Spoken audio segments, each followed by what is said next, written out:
BCom part first, subject ABST और chapter है अपना सांख्यिकी माध्य, जिसमें पढ़ रहे हैं समांतर माध्य। आज इसमें एक थोड़ा सा नया पॉइंट भी आएगा, भारी समांतर माध्य भी आएगा।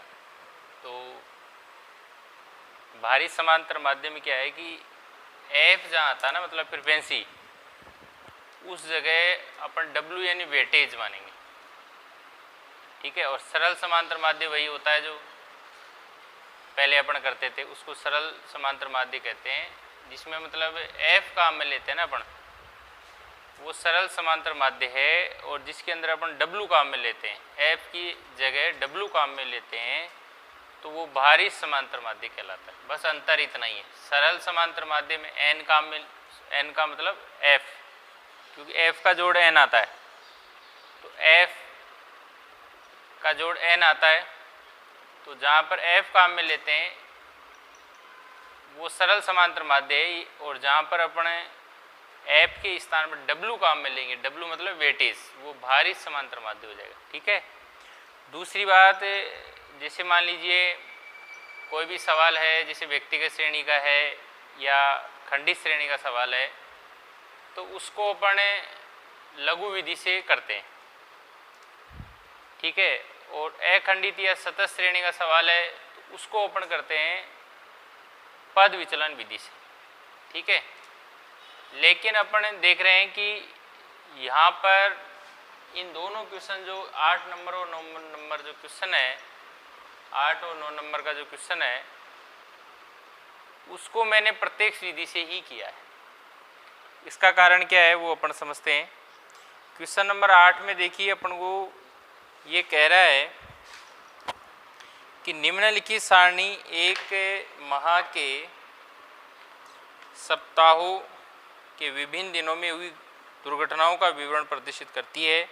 औसत दुर्घटना प्रतिदिन का परिकलन कीजिए। मतलब इसमें ये नहीं कहा भाई समांतर माध्य निकालिए। जब आपको ये कहे कि समांतर माध्य निकालिए या समांतर माध्य ज्ञात कीजिए, तो फिर लघु विधि से करेंगे अपन इसको, क्योंकि ये खंडित श्रेणी का सवाल है। लेकिन यहाँ कह रहा है औसत दुर्घटना प्रतिदिन बताना है, तो जब समांतर माध्य नहीं बोले, इस तरह से कुछ और चीज़ बोलता है, तो फिर उसको आप प्रत्यक्ष विधि से करेंगे, ठीक है। रही बात, जैसे मेरे पास में इस बुक्स के अंदर 8 नंबर का जो क्वेश्चन है, और आपके पास मान लीजिए ज़्यादा पुरानी किताब है, 2, 3, 4 साल पुरानी किताब है, तो उसमें ये क्वेश्चन 8 नंबर का 10 पर भी हो सकता है, 6 पर भी हो सकता है, मतलब क्रमांक चेंज हो सकते हैं। क्योंकि ज़रूरी नहीं है कि जो मेरी बुक्स में 8 नंबर का प्रश्न है वो आपके भी 8 नंबर का ही हो, ठीक है। तो आप आगे पीछे देख लिया करो, 1-2 क्वेश्चन या तो आगे होंगे या पीछे होंगे, इस तरह से। और नई किताब है तो जैसे मेरे 8 नंबर पर है तो आपके भी 8 नंबर पर ही रहेगा ही, ठीक है। तो औसत दुर्घटना प्रतिदिन बोला है, मतलब समांतर माध्य नहीं बोला, औसत दुर्घटना प्रतिदिन बोला है। तो ऐसा जब बोले तो प्रत्यक्ष विधि से ही करना है आपको। और औसत का मतलब भी एक तरह से समांतर माध्य ही होता है, मतलब वैसे ही अपन को करना है। इसमें अपन को डे दिए हुए Sunday, Monday, Tuesday, Wednesday, Thursday, Friday और सैटरडे। नंबर ऑफ एक्सीडेंट दिए हुए 26, 16, 12, 10, 8, 10, 18, जो मैंने यहाँ पर बोर्ड पर लिख दिया है। मतलब संडे को नंबर ऑफ एक्सीडेंट है 26, 16, 12, 10, 8, 10 और 18, ठीक है। फिर नीचे लिखा हुआ है कि इस माह में सोमवार, मंगलवार, बुधवार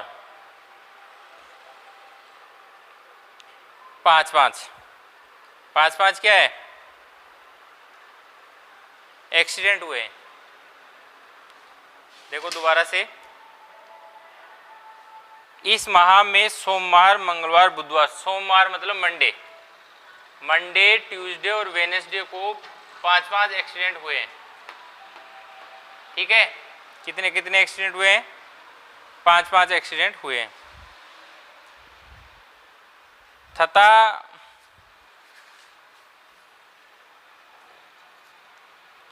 शेष 4 दिवस बच गए हैं। फिर इसके अलावा संडे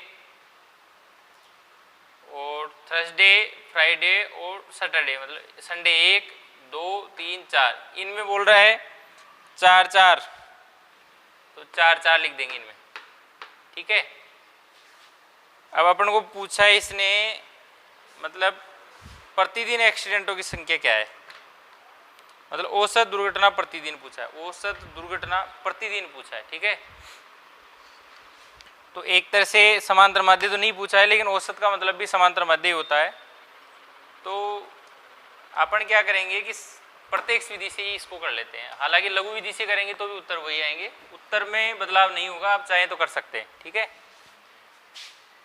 तो सूत्र आप जानते हैं, एक्स बार एक तरह से सिग्मा एफ एक्स बटा एन, तो एफ एक्स को मल्टीप्लाई करना पड़ेगा, एफ को एक्स से मल्टीप्लाई करना पड़ेगा ना। ये अपना एक्स दिया हुआ है और एफ अपन ने लिख लिया है अभी क्वेश्चन में देख के। 26 को 4 से गुणा करेंगे तो 104 आ जाएंगे, 16 को 5 से करेंगे तो 80, 12 को 5 से करेंगे 60, 10 को 5 से करेंगे 50, 8 को 4 से गुणा करेंगे तो 32, 10 को 4 से करेंगे तो 40, 8 को 4 से गुणा करेंगे तो 72। तो इसका जोड़ क्या हो गया, सिग्मा एफ एक्स।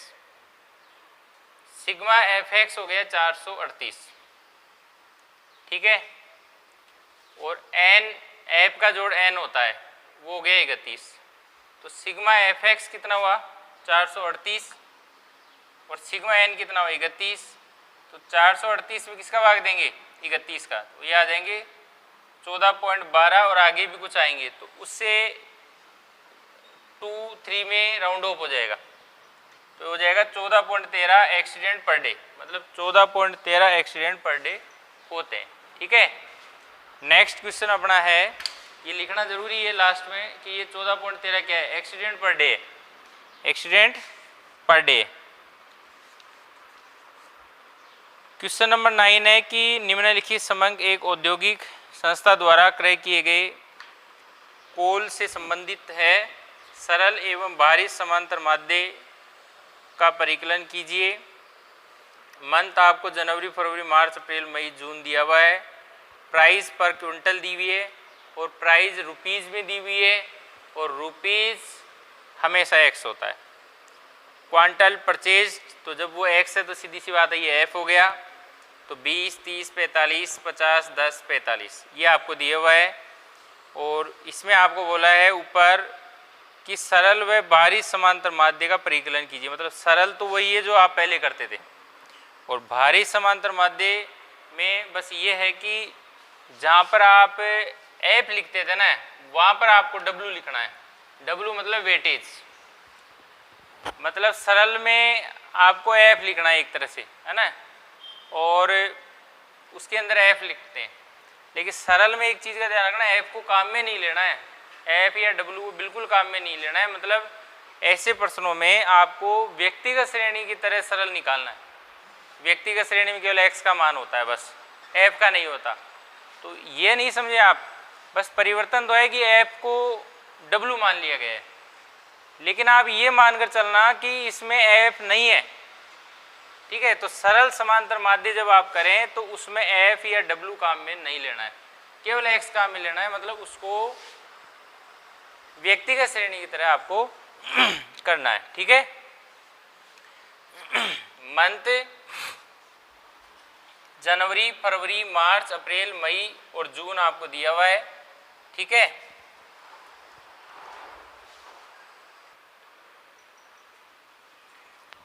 ये जनवरी फरवरी मार्च अप्रैल मई जून ये आपको मंथ दिए हुए हैं। एक्स आपको दिया हुआ है 40.50 45 50 52 44.25 और 54.25। डब्ल्यू आपको वेटेज 20 30 45 50 10 45, ठीक है। अब अपन देख रहे हैं कि सरल समांतर माध्य यानी सिंपल अर्थमेटिक मीन कैसे निकलेगा। एक्स बार बराबर सिग्मा एक्स बटा एन, तो सिग्मा एक्स, ये एक्स है, इसका सिग्मा कर लेंगे तो सिग्मा एक्स हो जाएगा, इनका सबका जोड़ हो जाएगा 286। और मैं कह रहा हूँ जब इसमें एफ के स्थान पर डब्ल्यू लिया गया है तो आपको ये मान के चलना भाई एफ नहीं है, तो एफ नहीं है तो सरल समांतर माध्य जो आप निकाल रहे हैं उसको ऐसे मानकर निकालना जैसे व्यक्तिगत श्रेणी हो, और व्यक्तिगत श्रेणी में केवल एक्स का मान होता है, एफ का मान नहीं होता है। तो यहाँ पर एन जो हो जाएगा सरल समांतर माध्य के लिए n पदों की संख्या होगी 1 2 3 4 5 6, तो n 6 मानेंगे, ठीक है ना। ऐसा नहीं है w को n मान ले आप, ऐसा नहीं करना है। तो 286 में 6 का भाग देंगे, 286 में 6 का भाग देंगे तो 47.67 आपका आंसर आ जाएगा, ठीक है। ये आ गया सरल समांतर माध्य। फिर निकालना है भारी समांतर माध्य, वेटेज अर्थमेटिक मीन x बार w, ठीक है। मतलब है जब सामान्य होता है तो यहाँ कुछ नहीं लिखते हैं, और भारित वाला होता है तो w लगा देते हैं। क्या लगा देते हैं? w, weightage. तो उससे पता चल जाता है कि सरल है या भारित है। भारित में w लगा देंगे x बार के पास में। तो सिग्मा एक्स डब्ल्यू बटा एन, मतलब x को w से गुणा करके और उसका जोड़ करना है। सिग्मा का मतलब जोड़ करना है, ठीक है। नोट्स में सिग्मा के निशान की जगह सब जगह s लिखा हुआ है। क्या लिखा हुआ है? s। उस s को ही आप सिग्मा मानना है। तो ये आपका x है, ये w है, तो इसको मल्टीप्लाई करेंगे अपना, है ना, x w, मतलब x को w से मल्टीप्लाई करेंगे। 40.50 को 20 से मल्टीप्लाई करेंगे 810, 45 को 30 से गुणा करेंगे 1350, 50 को 45 से गुणा करेंगे तो 2250, और 52 को 50 से गुणा करेंगे तो 2400, और 44.25 को 10 से गुणा करेंगे तो 442.5, ठीक है। और 54.25 को 45 से गुणा करेंगे तो 2441.25 आएगा। अब w का जोड़ कर लेंगे, सिग्मा w 200, इनका जोड़ 200 आ जाएगा, और इनका यदि अपन जोड़ करेंगे तो सिग्मा एक्स डब्ल्यू आ जाएगा 9893.75। अपना भारी समांतर माध्य का सूत्र क्या है? x बार w बराबर सिग्मा एक्स डब्ल्यू बटा एन। तो सिग्मा एक्स डब्ल्यू कितना आ गया? 9893.75। और n नहीं लेंगे, यहाँ पर n नहीं लेना, यहाँ w ही लेना है आपको, क्योंकि भारित में n नहीं लेना, w, f के स्थान पर w मान लिया अपन ने, ठीक है। तो सिग्मा w आ गया आपका 200, ठीक है। तो 9893.75 में 200 का भाग देंगे तो 49.47 आ जाएगा। मतलब ये अलग है, मतलब सरल समांतर माध्य का उत्तर अलग आएगा और भारी समांतर माध्य का उत्तर अलग आएगा, ठीक है, क्योंकि उसमें वेटेज देकर करते हैं एक तरह से। और नेक्स्ट क्वेश्चन जो है 8वां कर लिया अपने, 9वां कर लिया, और 10वां आप खुद कर लेंगे, ठीक है। 10वां क्वेश्चन जो है वो आपको खुद को करना है। मैं बता देता हूँ इसमें क्या है। निम्नलिखित समंकों से समांतर माध्य का परिकलन कीजिए। x 0 से 10, 10 से 20, 20 से 30, 30 से 40, 40 से 50, 50 से 60 और 60 से 70, और f दिया हुआ है 10, 12, 25, 35, 45, 55 और 65। बिल्कुल आसान है, लेकिन एक चीज़ मैं बताना चाहूँगा कि 0 से 10, 10 से 20, 20 से 30, 30 से 40, 40 से 50, 50 से 60 और 60 से 70 ये वर्ग है, मतलब क्लास है। इसके सामने किताब में गलती से x लिख दिया है इसने, तो x लिखने से x नहीं हो जाएगा। जब ये वर्ग दिए हुए हैं 0 से 10, 10 से 20, 20 से 30, तो इसको अपन क्लास मानेंगे, मतलब वर्ग मानेंगे। x तो क्या होता है, जैसे 0 से 10, 10 से 20, मतलब इनको जोड़ के 2 का भाग देते हैं। जैसे 10 से 20, 10 और 20 कितने हो गए? 30, 30 में 2 का भाग देंगे कितने आएंगे? 15, 15x होगा। तो वर्ग के सामने कभी x लिख दें तो वो x नहीं बन जाएगा, वो वर्ग ही रहेगा, ये ध्यान रखना है। गलती से किताब में लिख दिया और परीक्षा में मान लीजिए ऐसा वर्ग के सामने x आता है, उसको x नहीं मानेंगे। x तो कैसे आएगा? निम्न सीमा और उच्च सीमा को जोड़ के 2 का भाग देंगे जब x आएगा। तो इसको आप वैसे पद विचलन विधि से करना है, लेकिन चाहे तो एक बार आप ट्राई करना चाहे तो इसको प्रत्यक्ष विधि से भी कर लो, आप लघु विधि से भी कर लो और पद विचलन विधि से भी कर लो, उत्तर बिल्कुल सेम आएंगे, उत्तर में कोई फर्क नहीं आएगा, ठीक है ना, वही आएगा। और अपन ने क्वेश्चन नंबर 6, मतलब क्वेश्चन नंबर 6 और क्वेश्चन नंबर 10 में कोई फर्क नहीं है। क्वेश्चन नंबर 6 और क्वेश्चन नंबर 10 में कोई फर्क नहीं है। जैसा क्वेश्चन नंबर 6 अखंडी श्रेणी का था, उसी तरह से क्वेश्चन नंबर 10 भी अखंडी श्रेणी का है। मतलब क्वेश्चन नंबर 10 आपको खुद को करना है, ठीक है। मैं लिख देता हूँ यहाँ पर,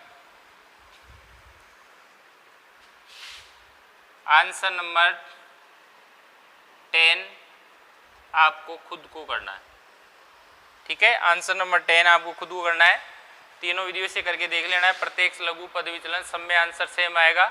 एग्जाम में आपको पद विचलन विधि से करना है ओनली। ठीक है, नेक्स्ट जो 11 जो अपना क्वेश्चन है उसको नेक्स्ट क्लास में अपन देखते हैं आगे का।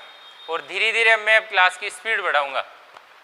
मतलब जिस टाइप के क्वेश्चन अपन पहले कर चुके हैं या जिस टाइप का मेथड अपन पहले सीख चुके हैं उसमें कोई नई चीज़ नहीं है, तो वो मैं आपको खुद को करने के लिए दूंगा। ठीक है, एग्जाम्पल्स यानी उदाहरण आप साथ के साथ कर रहे हैं, उम्मीद करता हूँ।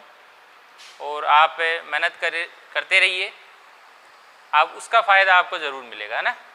मेहनत कभी व्यर्थ नहीं जाएगी। ठीक है, थैंक यू।